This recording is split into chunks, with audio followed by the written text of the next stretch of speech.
Alors bonjour à chacun et chacune d'entre vous.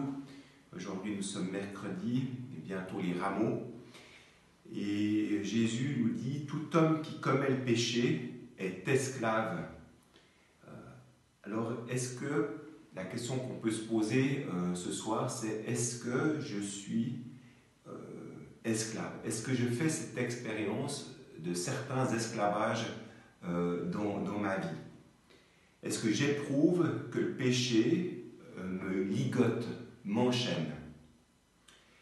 Vous savez, si le péché, le mal, n'est plus une source de combat, c'est-à-dire qu'il y a plein de choses qu'on peut faire, même des fois de mal, mais on se bat plus, c'est presque normal, fait presque partie de notre vie, eh bien, c'est peut-être une occasion de nous rappeler que justement, nous sommes enchaînés. Du moment où on ne se bat plus, où le péché est vraiment comme quelque chose de normal, c'est qu'on n'est plus du tout dans le combat, mais c'est en nous, on est ligoté.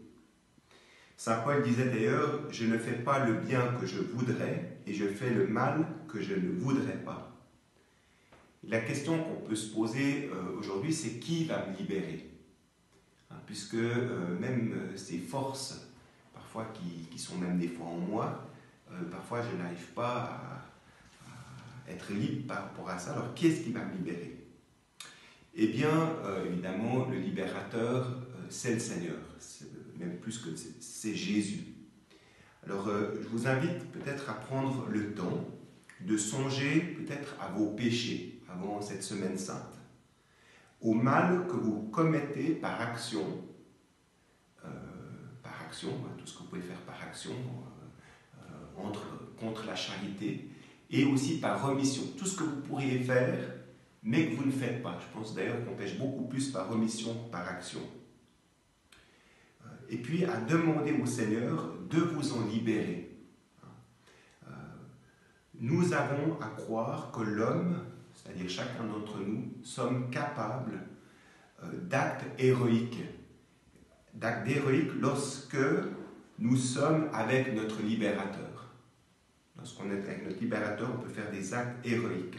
Lorsqu'on se laisse faire par notre libérateur, et ce qui est important à l'homme, ce qui est impossible à l'homme, devient possible pour Dieu. Et du coup, on est capable de faire de grandes choses. Alors demandons au Seigneur, justement, d'être en lui pour être capable de merveilles.